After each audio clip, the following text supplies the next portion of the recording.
कमला जी दीदी, अब तुम करके बताना। भवानी जी, गोया आप यहाँ औरतों को मर्दों की पिटाई करना सिखाती हैं। सिर्फ सड़क छाप मजनुओं की। महल छाप मजनुओं की नहीं। आप हमारे साथ आइए। चलिए।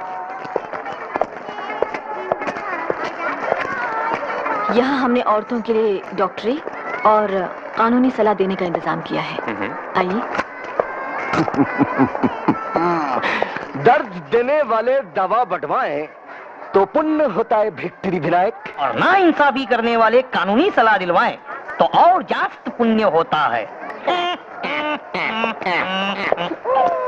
जो औरतें पहले समाज के हाथों मजबूर थीं, हमने उनके लिए इज्जत से जीने के नए रास्ते खोले हैं और उन्हें खोलने के वास्ते पैसे किस धर्मात्मा ने दिए हैं? जो इधर में पहले चकला खोले थे।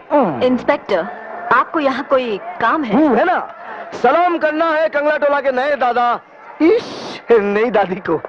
देखिए इंस्पेक्टर, हम न यहाँ की कोई दादा है ना दादी, हम तो इन औरतों की सहेली हैं। हम न सिर्फ इन्हें दादाओं से बचाएंगी, बल्कि दादाओं को सलाम करने वाले थानेदारों से भी।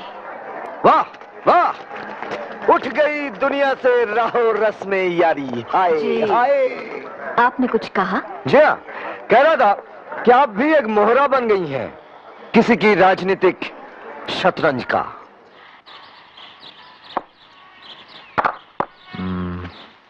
नमस्कार पुरुषोत्तम जी। आओ भवानी आओ। मंगल ने बताया कि आपने हमें याद किया है। भाई, काम के वक्त काम के आदमी को ही याद किया जाता है। दरअसल हमें पार्टी के चुनाव प्रचार के लिए कोई काम का आदमी नहीं मिल रहा। तुम ये जिम्मेदारी संभाल लो। रामू जी साहब, जरा लाइब्रेरी में चाय रखवाना। अच्छा साहब। मैंने चरणदास से कहा है कि अगर हमारी पार्टी की सरकार बने तो तुम्हें समाज कल्याण मंत्री बनाए। लेकिन पुरुषोत्तम जी, हम किसी पार्टी या सरकार की नहीं, जनता की सेवा करना चाहते हैं। आओ भवानी, मैंने भी कभी किसी सरकारी गद्दी पर बैठना मंजूर नहीं किया। मेरे गुरुजी का कहना था कि सरकार से किसी भी तरह जुड़ना अपने हाथों में सोने की हथकड़ियां डलवा लेना है। आपके गुरु कौन थे? आपके गुरु? करमवीर गणेश दत्त जी। करमवीर गणेश दत्त जी आपके गुरु थे? थे और आज भी हैं।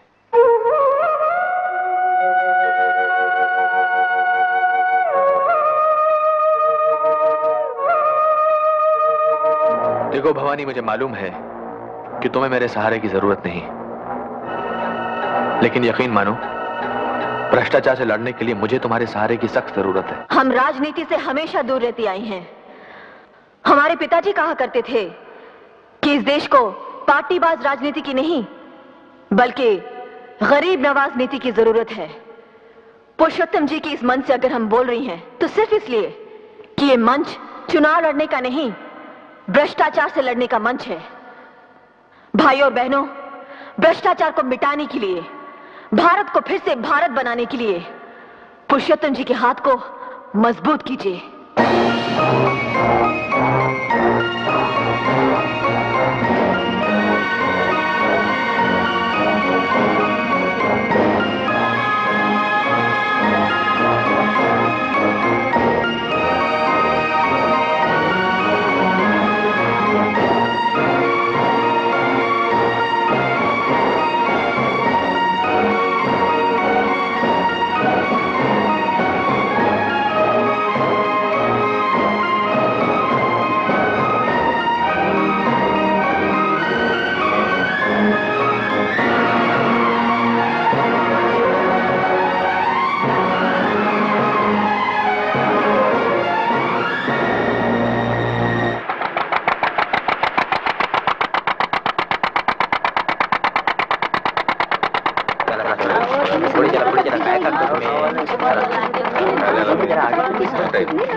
गांधी जी आप, क्या हुआ?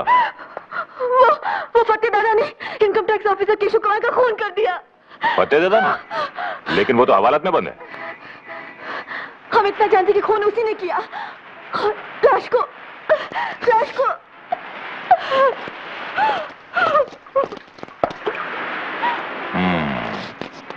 बहुत खूब। हवालात में बंद आदमी ने खून कर दिया और लाश बेपर के उड़ गई। क्या?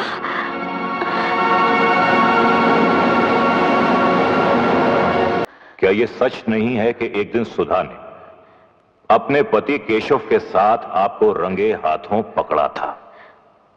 बोलिए बोलिए। नहीं नहीं नहीं, आप हमसे 100 बार पूछ चुके हैं और हम आपको 100 बार बता चुकी हैं कि सुधा को गलतफहमी हुई थी।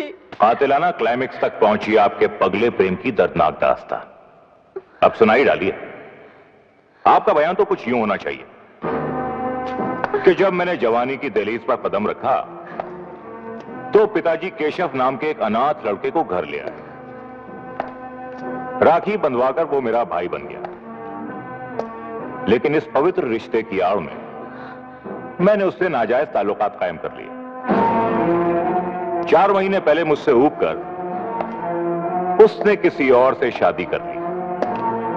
जब राखी के दिन वो मुझसे यह कहने आया कि अब वो मुझसे सिर्फ भाई की हैसियत से मिलेगा तो मुझसे बर्दाश्त नहीं हुआ और मैंने उसका खून कर दिया। खून करने के बाद मैंने पूरी ऊंच नीच सोची और एक झूठी कहानी गढ़ी। एक प्राइवेट टैक्सी हायर की, उसकी लाश को टैक्सी में डाला और टैक्सी को डुबो दिया। ये सब झूठ है। प्राइवेट टैक्सी के मालिक और एक बछड़े के बयान से यह साबित होता है कि यह सब सच है। खोल दो इन्हें। सर आप? जोरावर, मुझे तुमसे उम्मीद नहीं थी कि मेरी पार्टी के खास वर्कर को तुम झूठे इल्जाम में टॉर्चर करोगे।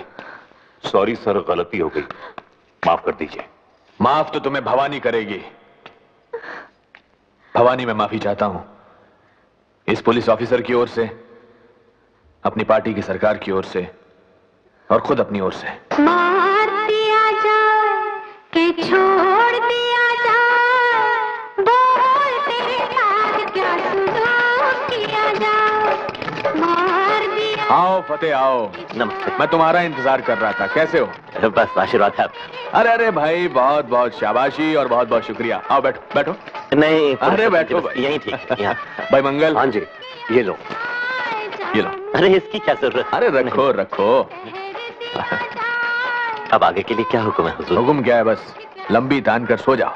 एक बहुत खतरनाक अपराधी फतेह दादा पुलिस की हिरासत से भाग निकला है और नई सरकार के ईमानदार अफसरों तथा नेताओं को उससे जान का खतरा है।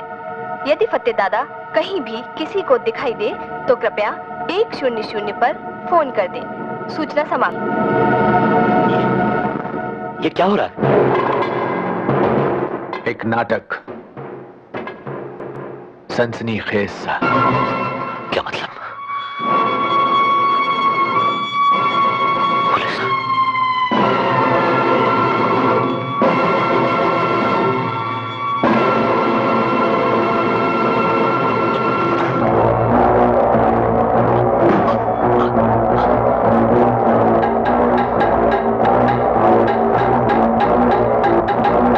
सुनो फतेह, दिलेर फतेह मौत को पीठ दिखाए ये अच्छा नहीं लगता।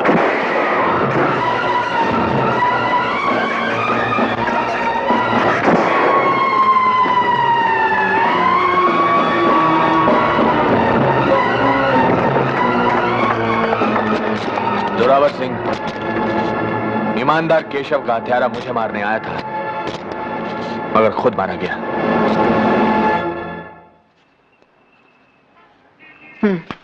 ये लो।